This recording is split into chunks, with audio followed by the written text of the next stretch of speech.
নাজমুল হোসেন শান্ত পারেন না, তাকে দিয়ে হবে না, তাকে বেশি সুযোগ দেয়া হচ্ছে।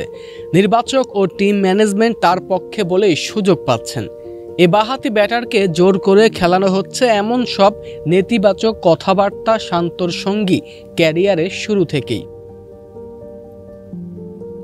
শান্ত তবু নিজের সঙ্গে লড়াই করে চলেছেন, পারফরমেন্স দিয়ে লড়াই করার চেষ্টা করছেন সমালোচকদের সঙ্গে।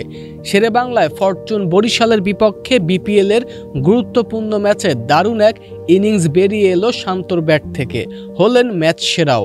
শান্ত দেখিয়ে দিয়েছেন তিনি পারেন দলের বিপদে এক প্রান্ত আগলে রাখার কাজটি যেমন পারেন, দরকার হলে খেলতে পারেন হাত খুলেও। প্রথমে ধ্বংসস্তূপের মাঝেও হিমালয়ের বিশালতা আর চীনের প্রাচীর হয়ে এক প্রান্ত আগলে ছিলেন শান্ত। হাতের তালুর ইনজুরি কাটিয়ে মাঠে ফেরা তৌহিদ হৃদয়, জাকির হাসান আর অভিজ্ঞ মুশফিকুর রহিম সাজঘরে ফিরলেন মাত্র দ্বিতীয় ওভারেই।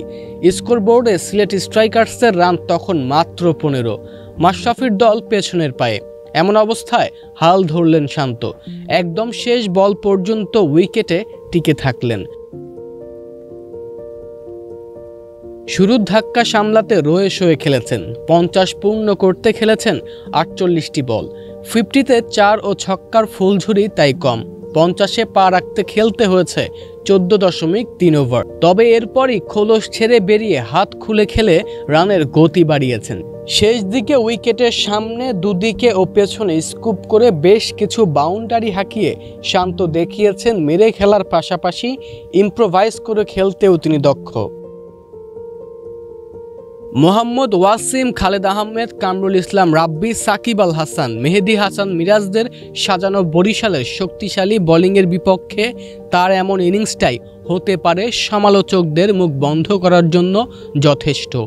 এমন এক ইনিংস খেলার পর অবস্থার পরিবর্তন ঘটবে কিনা, সমালোচনা বন্ধ হবে, কমবে নাকি একই থাকবে, খেলা শেষে উঠল এমন প্রশ্ন। শান্ত অবশ্য অনেকটাই ভাবলেশীন।